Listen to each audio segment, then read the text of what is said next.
So we're looking at selected axial views from a CT scan of the brain, both pre and post contrast. The most striking feature here is the extensive low attenuation in the right frontal lobe, with an ovoid area inside the lesion that has the same attenuation as gray matter. It's several centimeters in diameter, and after contrast, we can see peripheral enhancement.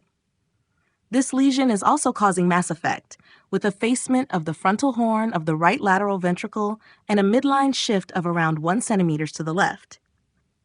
Now, whenever I see this combination of mass effect and enhancement, the first thing I want to assess is the potential cause. Given the location and imaging findings, I'd definitely be thinking about an abscess, especially if the patient is relatively young and has any signs of infection like pyrexia or sinusitis. Of course, if there's no infection and the patient has a history of malignancy, then we'd have to consider other possibilities like a metastatic deposit or even a primary brain tumor. But here, the thin wall of the lesion and the way it seems to point towards the ventricular system push me more towards an abscess.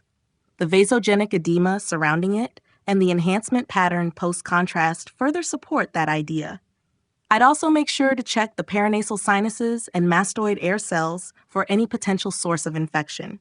In cases like these, where the findings are strong but we're not 100% certain, I definitely want to talk to the neurosurgical team right away. Moving on to the MRI images we've got here, now we're seeing some clearer details. The lesion shows restricted diffusion on DWI, and that's a big red flag for an abscess. You can also see the low signal on T1 weighted images with peripheral enhancement post-contrast. These are all classic signs. And again, the frontal horn is being compressed. Based on these findings, I discussed this case urgently with neurosurgery.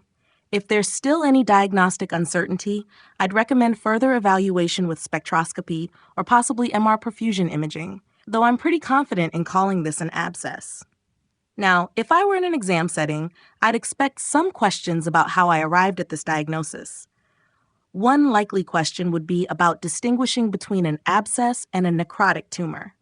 I'd say, well, abscesses tend to have thinner walls, and the diffusion-weighted imaging showing restricted diffusion centrally is a key differentiator. They might also ask about the differential diagnosis.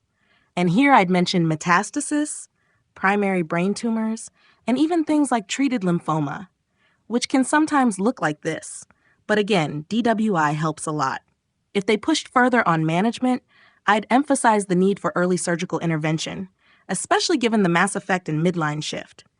They might want to know about follow-up imaging. And here I'd say we'd be looking for resolution of the mass effect and potentially decreasing enhancement post-drainage or antibiotic therapy.